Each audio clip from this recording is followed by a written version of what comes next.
India Canada இடையே கையெழுத்தாக போற $2.5 பில்லியன் மதிப்பிலான யுரேனியம் ஒப்பந்தம்.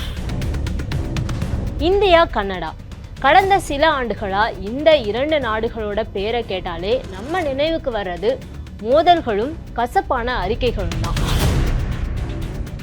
ஜஸ்டின் ட்ரூடோவோட பிடிவாதத்தால உடைந்து போன இந்த உறவை ஒட்ட வைக்க வந்திருக்காரு ஒரு பொருளாதார மேதை. அவர்தான் கனடாவோட புதிய பிரதமர் மார்க் கார்னி.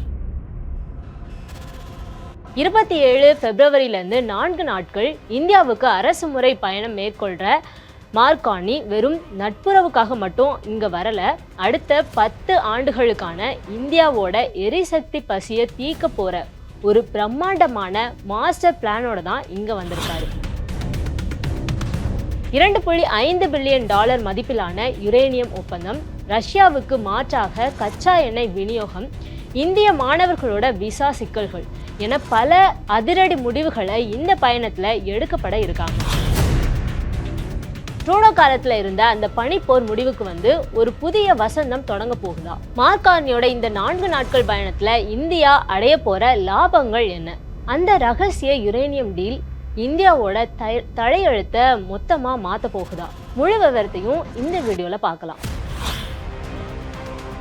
2 நாடுகளோட கசப்பும் இனிப்பும் பத்தி பார்த்தோம்னா, கடந்த சில ஆண்டுகளா இந்தியா மற்றும் கனடா இடையே மோதல் போக்காவே நிலவி வந்துச்சு. குறிப்பா சீக்கிய பயங்கரவாதி விவகாரத்துல ஜஸ்டின் ட்ரூடோ ஆதாரமே இல்லாம சுமத்தின குற்றச்சாட்டுகள் உறவை ரொம்ப வெகுவா பாதிச்சுது. ஆனா இப்போ கனடால ஆட்சி மாற்றம் ஏற்பட்டு மார்க் கார்னி பிரதமரா பொறுப்பேற்ற பின்னாடி சூழல் தலைகீழா மாறியிருக்கு. சில நாட்கள் முன்னாடி தான் இந்தியாவுக்கும் தீவிரவாதத்துக்கும் தொடர்பு இல்லை அப்படின்னு கனடா அரசு வெளிப்படையா அறிவிச்சாங்க. இந்த வருகையோட முக்கியத்துவத்தை இது உணர்த்தது. ஏன் மார்க் கார்னி வித்தியாசமானவர்? ஜஸ்டின் ட்ரூடோ ஒரு அரசியல்வாதியா மட்டும்தான் செயல்பட்டாரு. ஆனா மார்க் கார்னி ஒரு சிறந்த பொருளாதார நிபுணர். பேங்க் ஆஃப் இங்கிலாந்தோட முன்னாள் கவர்னரா இருந்தவர் இவர். உணர்ச்சிகளை விட பொருளாதார வளர்ச்சிக்கு அதிகமா முக்கியம் கொடுக்கிறவர் தான் இவர். அதனாலதான் வந்த முதல் நாளே இந்தியாவுடனான பிஸ்னஸ் பேச ஆரம்பிச்சிட்டாரு. புவிசார் அரசியல் முக்கியத்துவம் பத்தி பார்த்தோம் அப்படின்னா, அமெரிக்க அதிபர் ட்ரம்போட புதிய கொள்கைகளால உலக அரசியல்ல மாறி வர சூழல்ல கனடா தன்னை ஒரு நம்பகமான கூட்டாளியா இந்தியா கிட்ட முன்னிறுத்த விரும்புறாங்க. ரஷ்யா மற்றும் சீனாவுடனான இந்தியாவின் உறவை சமநிலைப்படுத்துறதுக்கு கனடா போன்ற நாடுகளோட நட்பு கண்டிப்பா நம்ம இந்தியாவுக்கு இப்போ அவசியமானதுதான். 4 நாட்கள் பயண திட்டம். மார்க் கார்னி 27 பிப்ரவரியில இருந்து 4 நாட்கள் இந்தியால அரசு முறை பயணம் மேற்கொள்றாரு.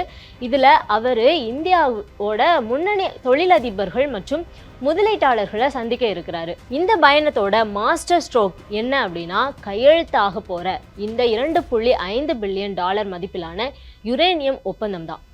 இந்தியாவோட அணுமின் நிலையங்களுக்கு அடுத்த 10 ஆண்டுகளுக்கு தேவையான யுரேனிய விநியோகத்தை இந்த ஒப்பந்தம் உறுதி செய்யும். உள்நாட்டில் யுரேனியம் இருப்பு குறைவாக இருக்கிற நிலையில் இந்தியாவோட எரிசக்தி பாதுகாப்பு இது ஒரு மிகப்பெரிய வரப்பிரசாதமாக தான் இருக்கும். வர்த்தக முட்டுக்கட்டை நீக்கம். இந்தியா கனடா இடையே நீண்ட நாட்களாக நிலுவையில் இருந்த விரிவான பொருளாதார கூட்டாண்மை ஒப்பந்தம், அது குறித்த பேச்சுவார்த்தைகள் மீண்டும் சூடு பிடிக்குது. இதன் மூலமா கனடா நிறுவனங்கள் இந்தியாவில் முதலீடு செய்யறதும் இந்திய தயாரிப்புகள் கனடா சந்தைக்கு செல்றதும் இன்னும் எளிதாக ஆரம்பிக்கும். எரிவாயு மற்றும் விண்வெளி ஒப்பந்தங்கள். யுரேனியம் மட்டும் இல்லை, கனடாவோட கச்சா எண்ணெய் மற்றும் இயற்கை எரிவாயுவை வாங்குறதுக்கும் இந்தியா இந்த பயணத்துல சம்மதம் தெரிவிக்க இருக்காங்க.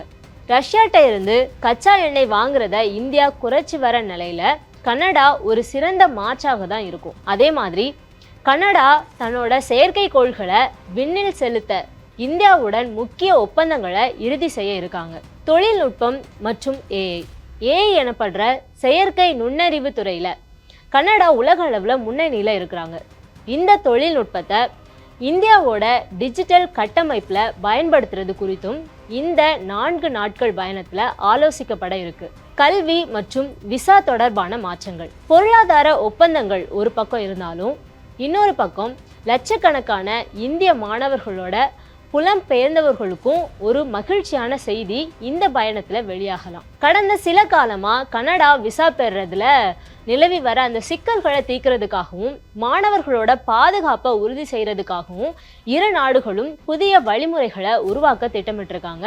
இது இந்திய இளைஞர்களுக்கிடையே கனடா மீதான நம்பிக்கையை மீண்டும் துளிர்க்க செய்யுது. பொருளாதாரம், பாதுகாப்பு மற்றும் எரிசக்தி என அனைத்து துறைகள்லையும் இந்தியா கனடா உறவு மீண்டும் உச்சத்துக்கு செல்ல போகுது. மார்க் கார்னியோட இந்த இந்திய வருகை ஒரு புதிய நட்புறவோட தொடக்கமா அமையுமா? இந்தியா கனடா உறவு அப்படிங்கிறது வெறும் அரசியல் இல்ல, இது ஒரு மிகப்பெரிய பொருளாதார தேவை. உங்களுக்கு ஒரு சுவாரஸ்யமான உண்மை தெரியுமா? உலகத்துல அதிக யுரேனியம் இருப்பு கொண்ட நாடுகள்ல கனடா 2வது இடத்துல இருக்காங்க. இந்தியா தன்னோட அணுமின் நிலையங்கள் மூலமா 2030க்குள்ள 2 ஜிகாவாட், அதாவது 22,480 மெகாவாட் மின்சாரம் தயாரிக்க இலக்கு நிர்ணயிச்சிருக்காங்க. இந்த இலக்கை அடைகிறதுக்கு கனடாவோட இந்த $2.5 பில்லியன் யுரேனியம் ஒப்பந்தம் கண்டிப்பா பயனுள்ளதா இருக்கும். அரசியல் ரீதியா பல மோதல்கள் இருந்தாலும் கனடாவோட பென்ஷன் ஃபண்ட் நிறுவனங்கள் இந்தியாவில் கடந்த சில ஆண்டுகளில் மட்டும் 1.5 லட்சம் கோடி ரூபாய்க்கும் மேலே முதலீடு செஞ்சுருக்காங்க. மார்க் கார்னியோட வருகை இந்த முதலீடுகளை இன்னும் பல மடங்கு உயர்த்த போகுது. அது மட்டும் இல்லை, கனடாவில் வாழ்கிற சுமார் 18 லட்சம் இந்திய வம்சாவளியினரோட எதிர்காலத்துக்கும் இந்த உறவு ரொம்ப முக்கியமானது. ஆக கடந்த கால கசப்புகளை மறந்து ஒரு பொருளாதார சக்தியா இந்தியாவை கனடா அங்கீகரிக்க தொடங்கிட்டாங்க. மார்க் கார்னியோட இந்த 4 நாள் பயணம் இந்தியாவுக்கு தேவையான யுரேனியம்ல இருந்து உலக அங்கீகாரம் வரைக்கும் அனைத்தையும் கொண்டு வரும் அப்படின்னு எதிர்பார்க்கப்படுது. இந்த மெகா யுரேனியம் டீல் பத்தி நீங்க என்ன நினைக்கிறீங்கங்கிறத கமெண்ட்ல சொல்லுங்க. Subscribe to One India and never miss an update.